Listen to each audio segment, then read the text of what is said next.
Hello students, this is revision video on induction machines. So first let us see working of an induction motor. When we give supply to the stator, rotating magnetic field gets developed which rotates with synchronous speed, and its starting speed of our rotor will be 0. So due to this relative motion, or I can call this as speed difference, an EMF gets developed. EMF induced due to electromagnetic induction, and this EMF in turn produces currents. Due to this current, torque gets produced, and due to this torque, our rotor starts rotating. Now Lenz's law comes into picture. Effect should oppose the cause. Here my effect is rotation and cause is speed difference. So it should rotate in such a direction that speed difference should decrease. So rotor starts rotating in the direction of rotating magnetic field. So here I can define my slip speed as ns minus nr, and slip is defined as ns minus nr by ns. The important point here is stator magnetic field, rotor magnetic field, both are same and rotates with speed ns. Next, speed of our stator is 0 because it is a stationary part, and speed of rotor is nr. By using this data, we should fill this table, and the formula is relative speed of A with respect to B will be speed of A minus speed of B. Is this okay? So first, relative speed of stator with respect to stator, 0 minus 0. Next, SMF with respect to stator, that is ns minus 0. Next, speed of rotor is nr minus speed of stator is 0. Next is ns minus 0. Like this I am filling the table. 0 minus ns, ns minus ns, nr minus ns, ns minus ns. Next, 0 minus nr, this will be ns minus nr, and this will be nr minus nr, this will be ns minus nr. Next, this will be 0 minus ns, ns minus ns, and this will be nr minus ns, and this will be ns minus ns. This is very important table and can be asked for 1 mark. Next, let us understand the different kinds of slots present. Generally there will be 3 slots: open, semi-opened and closed. Let us see the parameters for these 3 kind of slots. First, magnetizing current. For open slots, reluctance will be very high. So flux will be equal to mmf by reluctance, that is n into I mu by reluctance. If reluctance is high, flux will be low, but to maintain the flux as constant, my I mu will increase. That's why for open slots magnetizing current is high, and this will be moderate, this will be low. Next, no load power factor, which depends on magnetizing current. If magnetizing current is high, my power factor will be low. This will be low, moderate and high. Next, leakage reactance. Leakage reactance is a concept of leakage flux. What is leakage flux? The flux which do not link both stator and rotor is called as leakage flux. So first let us see this parameter for open slot. Let this be open slot. Flux always chooses the path of low reluctance. Here for flux 2 paths are possible. One is this, another one is this. Let this be our stator and this be our rotor. So since reluctance is more in this slot, the flux chooses the low reluctance path. that is, it links rotor. That's why I can tell leakage flux is less here. Leakage flux is less. Similarly, leakage reactance will be low. And for semi-open, it will be moderate. And for closed, it will be high. Why? Because leakage flux will be very high in closed slots. Next, full load power factor, which is same as no load power factor. That is low, moderate and high. Next, harmonic torque, which depends on magnetizing current. That is high, moderate and low. Is this okay? Let us see power flow equations. This is the rotor side equivalent circuit. My EMF will be proportional to F. The frequency in the rotor side is S into F. So, my EMF will be S into E2. Similarly, my leakage reactance will become S into X2, where E2 and X2 are the standstill EMF and leakage reactance. This will become SE2 and this is R2. This will become SX2.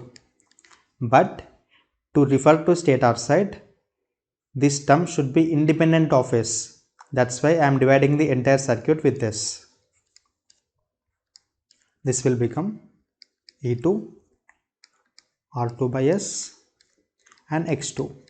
Now I can write this R2 by S as R2 plus R2 into 1 by S minus 1. Here R2 by S indicates the factor of input power and R2 is copper loss component and R2 into 1 by S indicates mechanical power developed.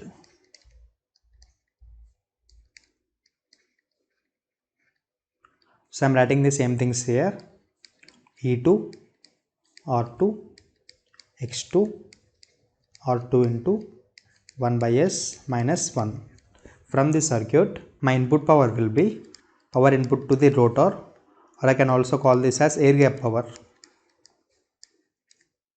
will be 3I2 square into R2 by S, and my rotor loss will be, or copper loss, 3I2 square R2, and gross mechanical power developed will be 3I2 square R2 into 1 by S minus 1. Is this okay? So if I take ratio of these three, air gap power, copper loss and mechanical power developed, this will be equal to 1 by S is to 1 is to 1 by S minus 1, which I can write as 1 is to S is to 1 minus S. This relation is only for rotor. PAG is input to the rotor, PCU is copper loss in the rotor, and PM is the mechanical power developed in the rotor. Is this okay? Next, let us see the torque equation. So this is my rotor side equivalent circuit. Voltage will be E2, this will be R2 by S, and this will be X2. I note that my power will be equal to torque into omega. From this, torque will be power by omega. Here, there will be two torques. First one is internal torque and next is shaft torque. So, for calculating internal torque, if I consider air gap power, I should write omega S here. Or, if I consider mechanical power output of rotor, I should write omega R here. Is this okay? Next, what is shaft torque? If this is rotor, we will be having mechanical power output. After this, we will be having rotational losses. So after rotational losses, the power which is developed is called as shaft power. Is this okay? So torque shaft will be P shaft by omega R. Let us calculate internal torque. I am considering the first equation, that is air gap power by omega s. My air gap power will be 3I2 square into R2 by S, and this will be into 1 by omega s. And from this circuit, I2 will be E2 by root over R2 by S whole square plus X2 square. I am substituting I2 in this equation. So my internal torque would be, and I am writing omega s as 2 pi ns by 60.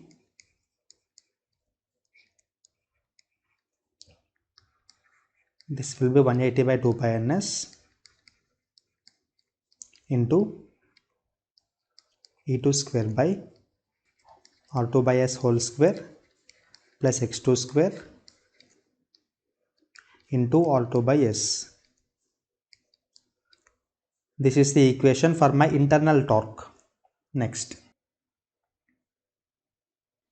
let us see the losses that are present in induction machine. So first, we will apply input power to the stator.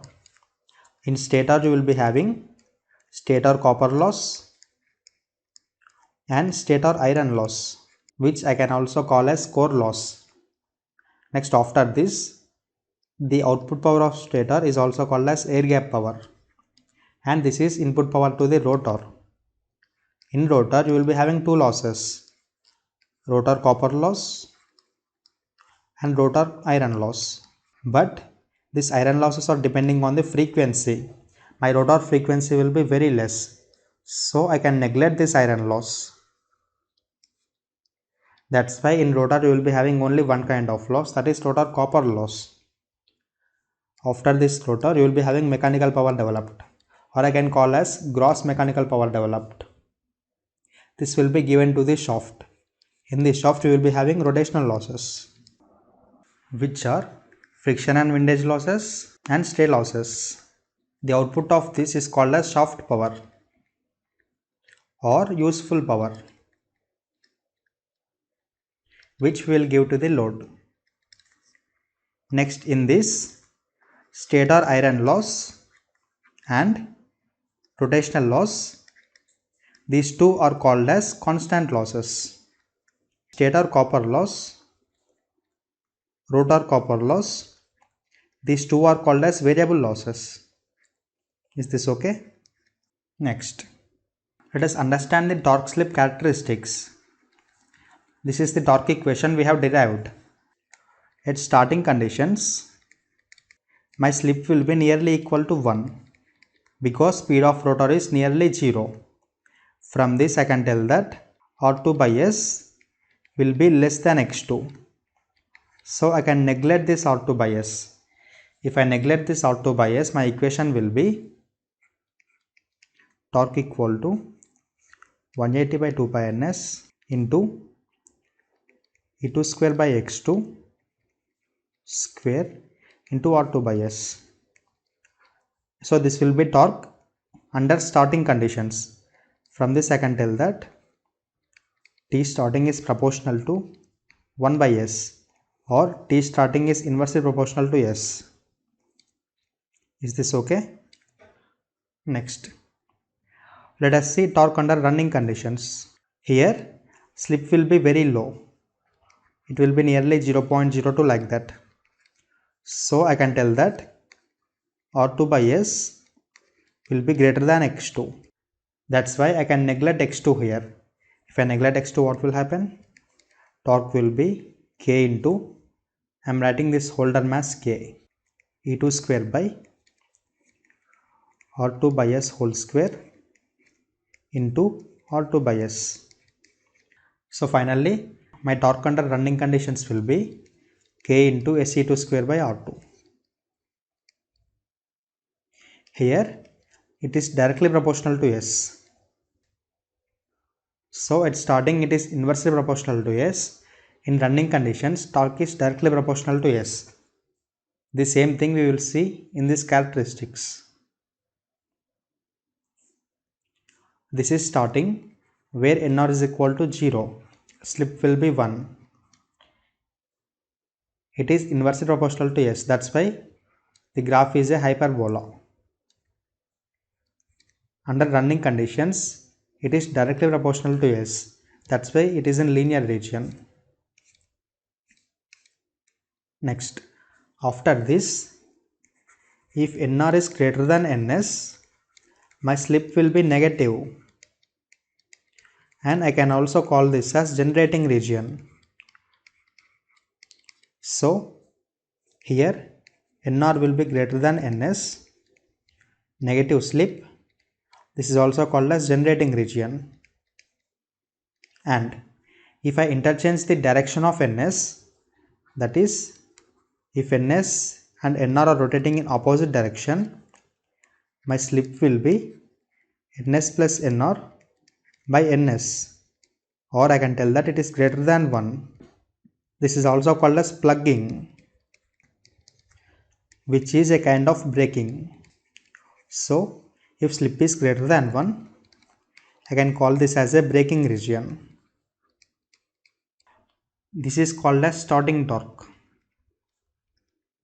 This is called as maximum torque, and slip corresponding to maximum torque I am representing as Sm. Now we will find equations for starting torque, maximum torque, and slip corresponding to maximum torque. Here, starting and maximum torques. This is my torque equation. At starting, first point is S will be equal to 1, and I can neglect R2 by S. So if I write my torque equation, it will be 180 by 2 pi ns into E2 square by X2 square into R2. Is this okay? Here ns is depending on frequency, X is depending on frequency, and if I neglect my voltage drop, E2 square will be equal to V square. From this I can write my starting torque will be proportional to V by F square into 1 by F. These equations will become handy when we are studying the speed control techniques. Next, let us see maximum torque. Here, this is my rotor side equivalent circuit. This will be X2, this will be R2 by S. For torque to be maximum, using maximum power transfer theorem, R2 by S should be equal to X2. From this, my maximum torque will be R2 by X2. Is this okay?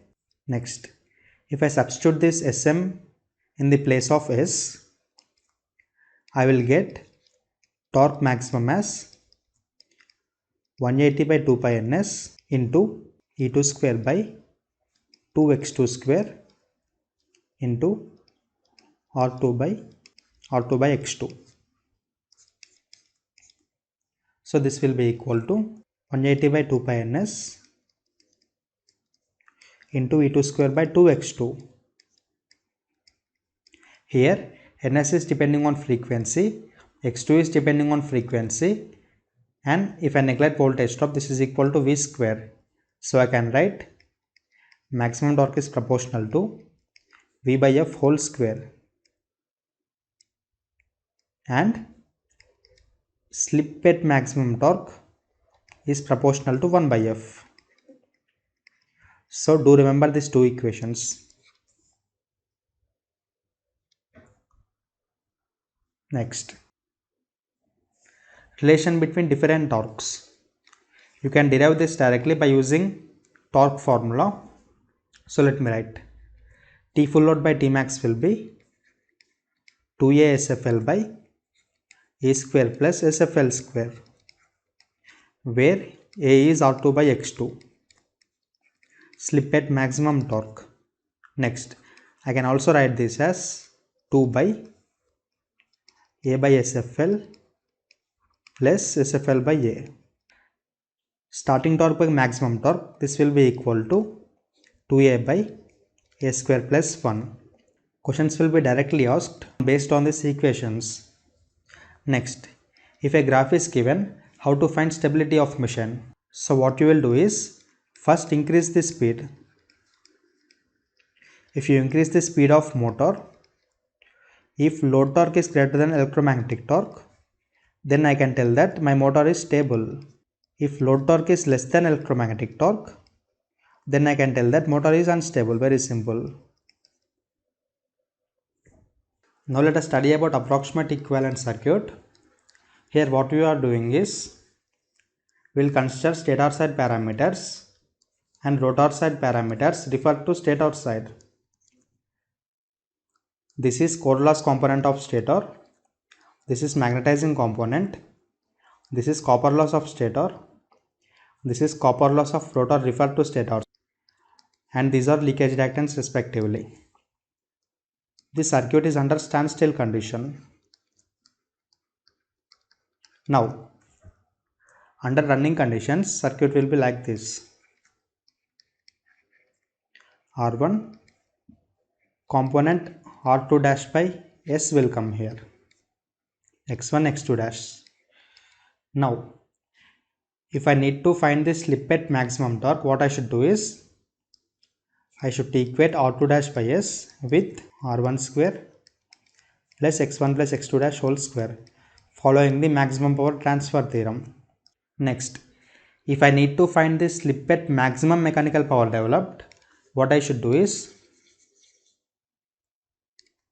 I will divide this first. This is R2 dash, and here there will be another resistor, R2 dash into 1 by S minus 1. I should use this equation for maximum power transfer, that is R2 dash into 1 by Sm minus 1 is equal to root over R1 plus R2 dash whole square plus X1 plus X2 dash whole square. This is the slip where maximum mechanical power get developed, and this is the slip where maximum torque gets developed. Is this okay? Next, under standstill condition, I can write this equivalent circuit as R01 X01, where R01 will be R1 plus R2 dash and X01 will be X1 plus X2 dash. Now to find these parameters, we will perform open circuit and short circuit test. So next is open circuit and short circuit test. OC test is also called as no load test. So here I2 will be nearly 0. We will neglect this. We will apply rated voltage and there will be wattmeter here. The current I0 flows. Let this be Rm and this is Xm. From here my wattmeter reading will be root 3 V1 I0 cos phi 0. From this no load power factor cos phi 0 will be W by root 3 V1 I0. Is this okay? And after calculating this no load power factor, we can calculate Rm and Xm.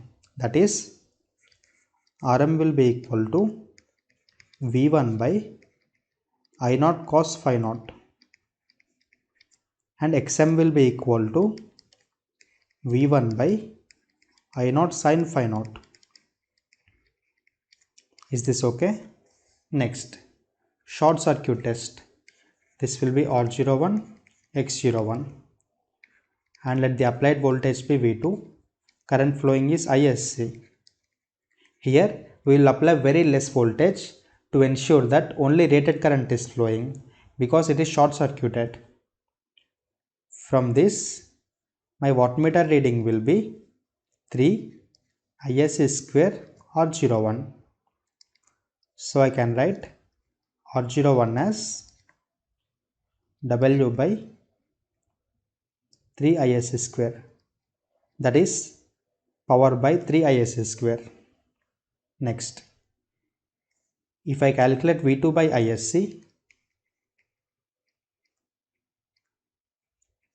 I will get Z01.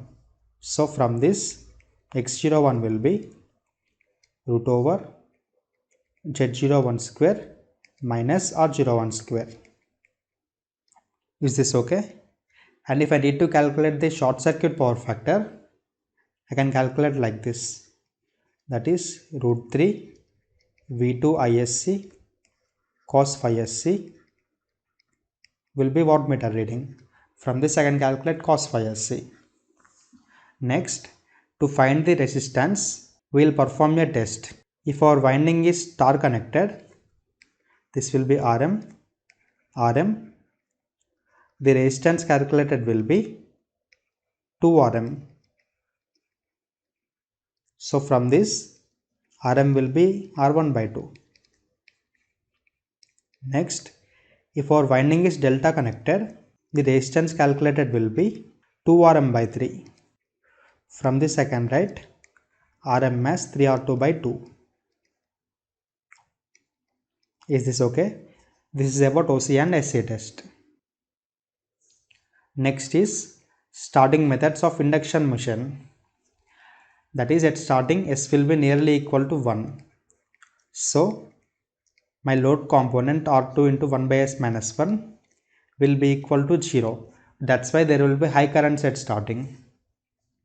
So this is my voltage V. This will be R01, X01 and current is ISC. Now this ISC will be V by R01 plus X01. Now what I am doing is, this ISC is very high. I am inserting an external resistance here. This is R01 and X01. So now V will become kV. From here my I starting will be kV by R01 plus X01, which is K times ISC. And I hope you know this formula, or you can derive this very easily. So from this formula I can write T starting by T full load will be equal to, here I starting is K times ISC, so I can take K outside, K square into ISC by IFL whole square into SFL. And this method is called as variable resistor reactor starting. We can either use resistor or reactor. So by using this method, my starting current is decreasing by K times, but torque is decreasing by K square times. This is a disadvantage here. Next, let us see auto transformer starter. Here input voltage is V. By using step down auto transformer, it is converted into kV. Now my starting current will be kV by R01 plus X01. This is starting current in the rotor. So this will be equal to K into ISC. From this I can tell that my torque will be reduced by K square times. But if you observe here, in the rotor side current is decreasing by K. In the input side it will be decreased by K square. So torque is decreased by K square times and current is also reduced by K square times. Is this okay? Next, star delta starter. Everything is same except K will be 1 by root 3. And for this kind of starting, our winding should be delta connected in running conditions. Delta connected in running conditions. And next starting is DOL starting, direct online starting, where we will start directly. This is used for low HP motors. Is this okay? Next, let us see speed control of induction motor. So in this, the first point you should know is, if you are controlling the speed above rated speed, our drive will act as constant power variable torque drive. And if you are controlling the speeds below rated speed, our drive will act as constant torque, variable power drive. Is this okay? Now, controlling the speed means changing the speed of rotor, that is Nr equal to Ns into 1 minus S.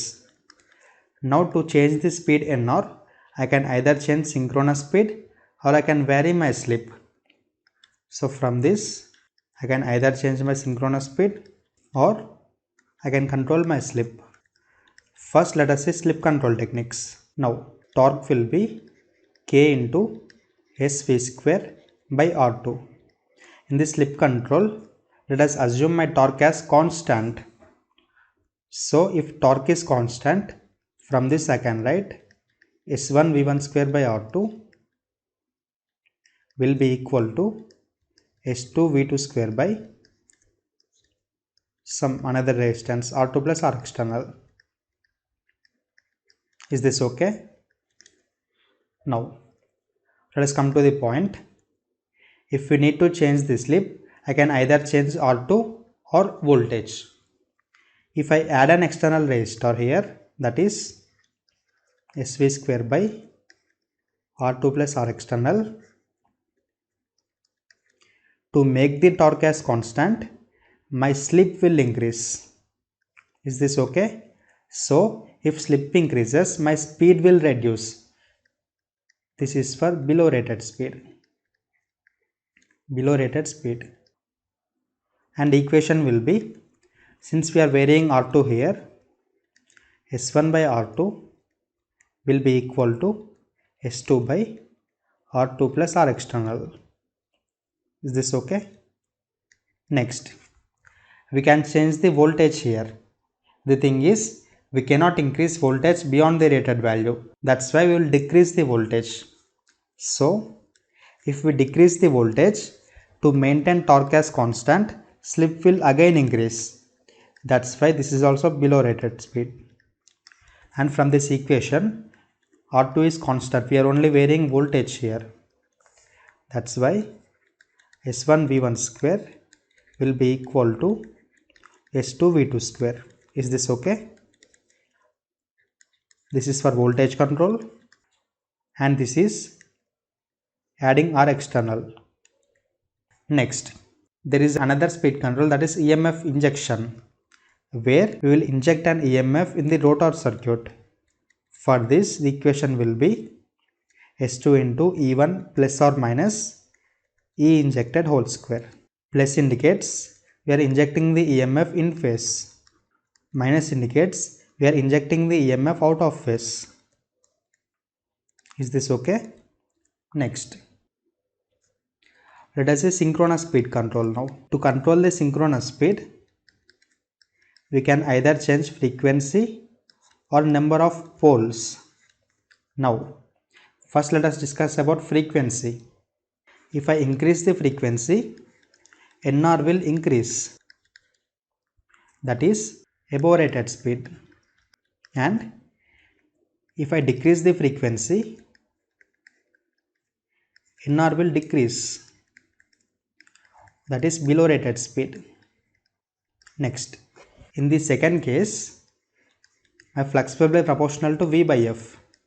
So, if I decrease the frequency, flux will go into saturation.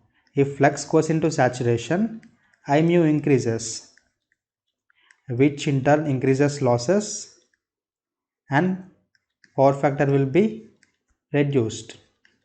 So to avoid this, we will maintain V by F ratio as constant. So to avoid this, we will maintain V by F ratio as constant. So this is also called as V by F control, where we will reduce the frequency.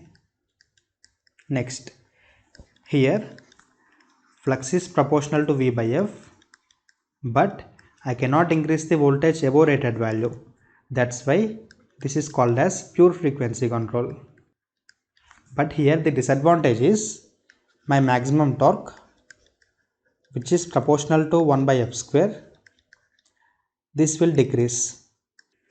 and my starting torque, which is proportional to 1 by F cube, this will also decrease, and my slip, which is proportional to 1 by F, this will also decrease. So these are the disadvantages for pure frequency control. Here is my maximum torque into 1 by F. We already derived these equations, right? Now let us see V by F control of induction motor, that is below rated speeds with reduced frequency. Here what will happen is, since my maximum torque is proportional to V by F whole square, my maximum torque will remain constant. Next, slipped maximum torque will be inversely proportional to frequency. After this, my starting torque inversely proportional to frequency. Is this okay? After this, let us see running torque.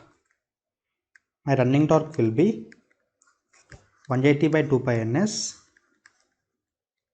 into S V square by R2. Now, S is ns minus nr by ns. So from this I can write 180 by 2 pi ns into S will be ns minus nr by ns.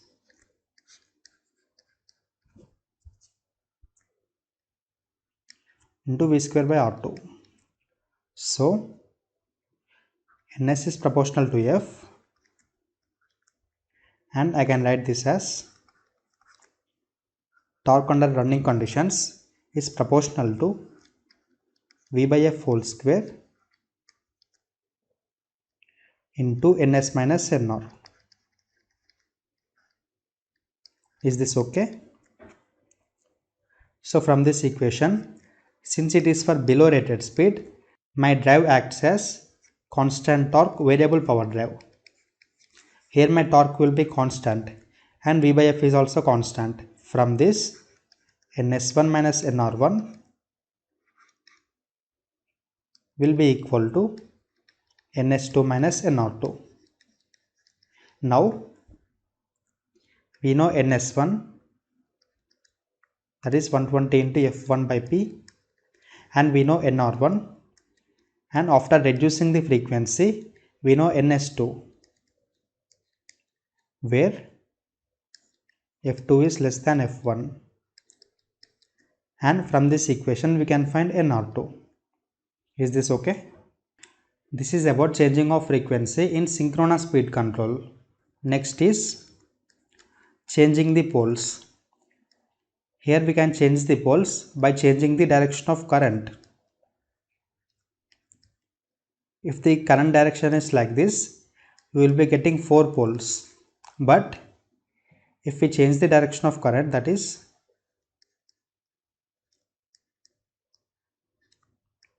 like this, we will be having only 2 poles. So here we are changing the poles from 4 to 2. But the disadvantage is, here only 2 speeds are possible. Why? Because here you will be having speed ns. If you change the direction of current, you will be having speed 2ns. Because poles are decreasing, speed will increase. That's why only 2 speeds are possible. This is all about speed control of induction motor. Next concept is cascading of induction motor. Here what we will do is, we will connect our slip ring induction motor to an auxiliary induction motor. Here this auxiliary motor can be anything, either squirrel cage or slip ring, but the main motor should be slip ring induction motor. If the frequency to the main motor is F, the frequency to the auxiliary motor will be SF, and let the poles in the main motor be P1 and poles in the auxiliary motor be P2. Now there will be 2 kinds of cascading. First let us study cumulative cascading. Cumulative cascading, where torque produced due to main motor and auxiliary motor will be in the same direction. Torque will be in the same direction. Here I can write speed of slip ring induction motor will be equal to speed of auxiliary induction motor. I am using plus sign here. So from this, speed of slip ring induction motor will be 120 into F by P1 into 1 minus S. That is Ns into 1 minus S, where Ns is 120 F by P1, and speed of auxiliary induction motor is 120 into SF by P2. Here we are neglecting the slip speed and we will assume that auxiliary induction motor is rotating with synchronous speed. Is this okay? From this, slip will be P1 by P1 plus P2 and NR will be 120 F by P1 plus P2. Next, differential cascading. Here, torque produced due to slip ring induction motor and torque produced due to auxiliary motor will be in the opposite direction. So I will write NR due to main motor is equal to minus of NR due to auxiliary motor. From here, 120 F by P1 into 1 minus S will be equal to minus 120 into SF by P2. So from here, my slip will be P1 by P2 minus P1 and rotor speed will be 120 F by P2 minus P1. Is this okay? Do remember these equations. Slip will be P1 by P2 plus or minus P1 and NR will be 120 F by P2 plus or minus P1, where plus is for cumulative cascading, minus is for differential cascading. Next, here in cascading what is happening is, let this be rotor of my slip ring induction motor. So the input power is PAG and the losses will be S into PAG. This is also called as slip power.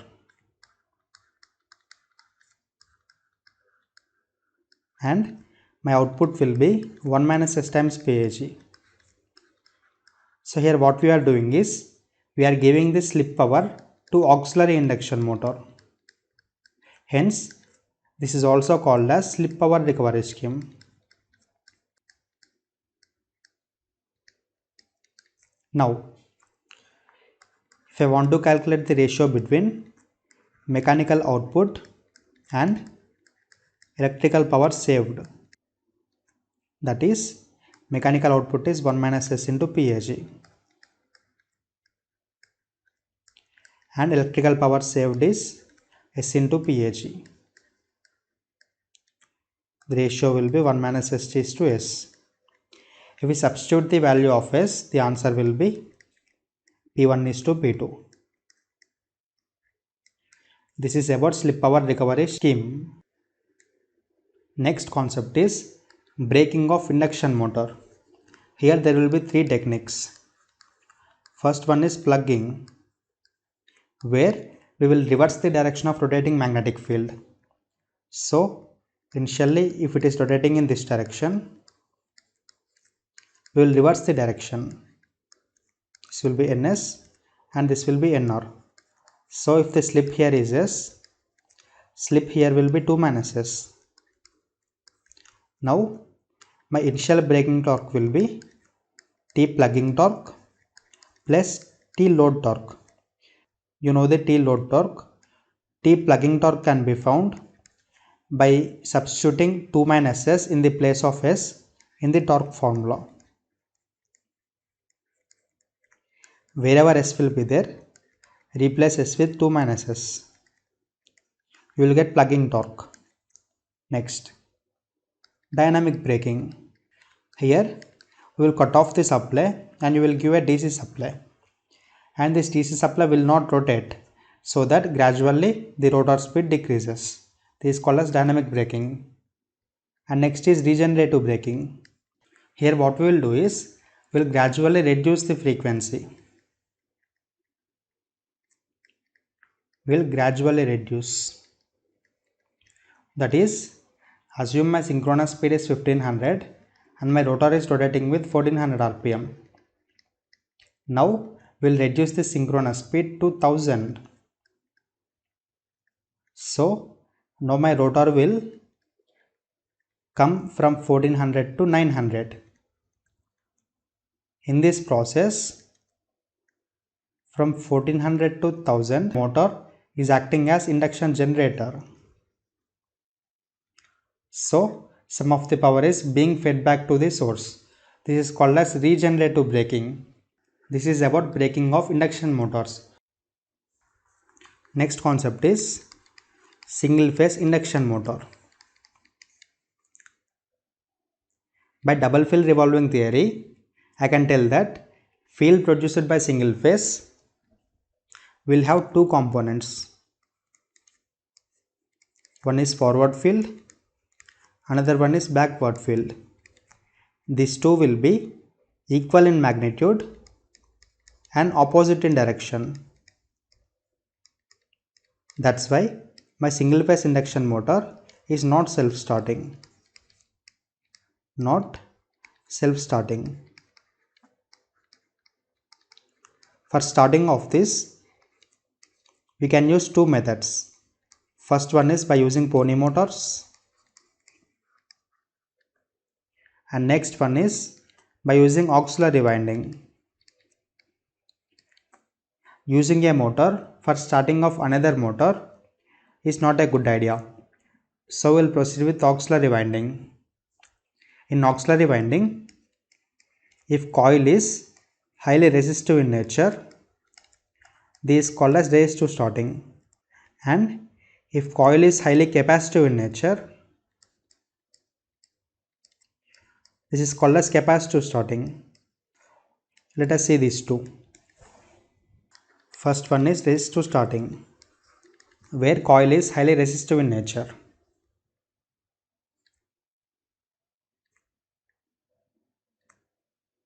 This will be like this. So this is my input voltage V, and let the current through main winding be Im and the current through auxiliary winding be Ia. If I draw the phasor diagram, this is my voltage V.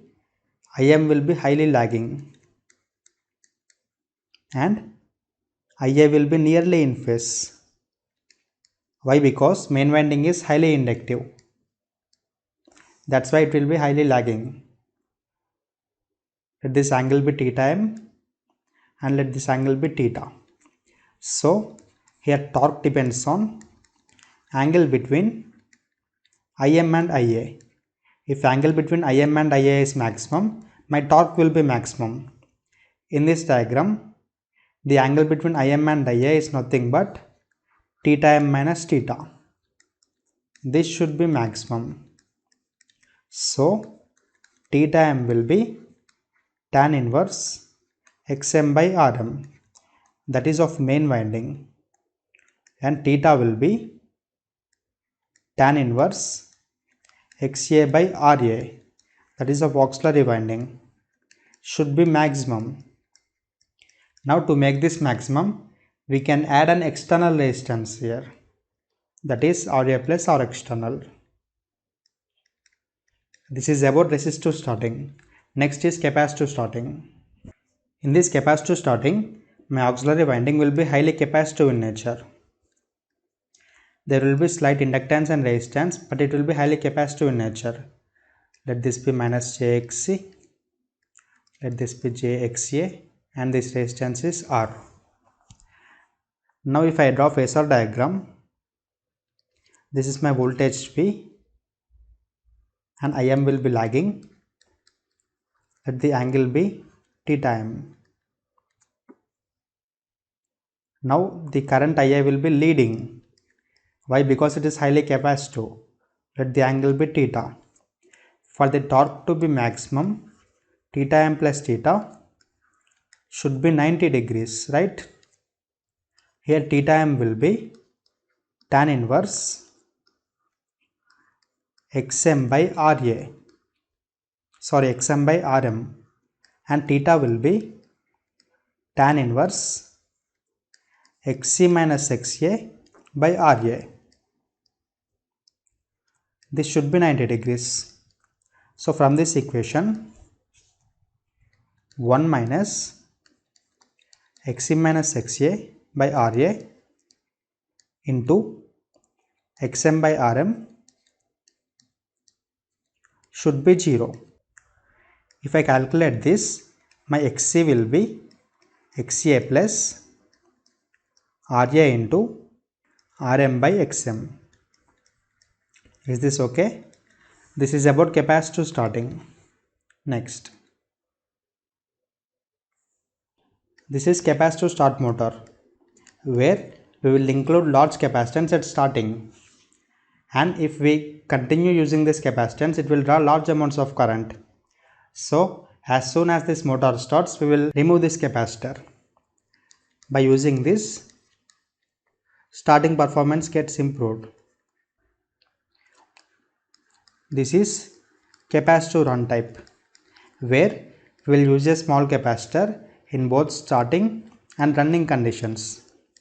Next, this is capacitor start, capacitor run type, where we will use a large capacitor in starting conditions and a small capacitor under running conditions. Under running conditions, we will disconnect this large capacitor and we will connect to a small capacitor. Here there will be switch.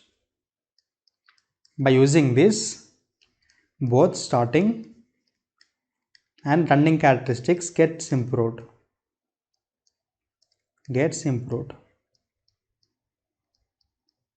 Is this okay? In our fans, we will use capacitor run motor. Next is equivalent circuit of single phase induction motor. Here, by following double field revolving theory, I will divide this into two components, forward field and backward field. It will be having slip base, it will be having slip 2 minus s. So I will divide all components into two, and this is my stator side, R1 jx1. Now jxm by 2, jxm by 2. This is my forward field and this is my backward field.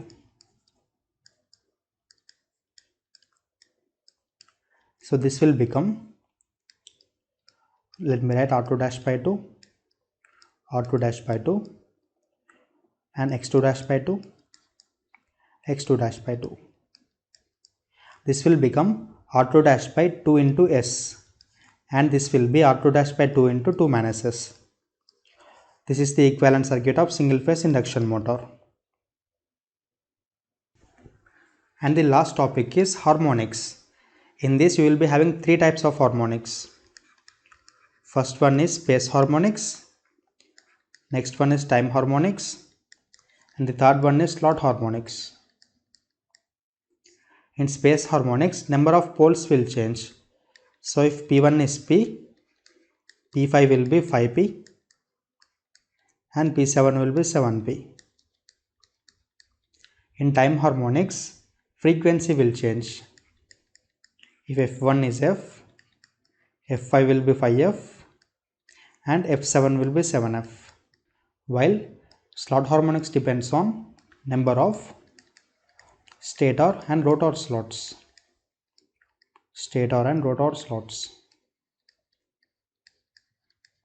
I will make a dedicated video on harmonics. In that I will explain everything clearly. Next, you will be having crawling in both space and slot harmonics. What is crawling? Induction motor finding its stability at speed ns by 7. This can happen by both slot harmonics and space harmonics, but cogging is a property of slot harmonics. It is also called as magnetic locking. Magnetic locking.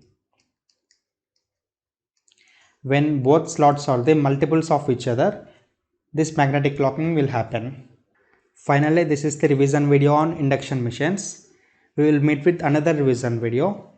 All the very best.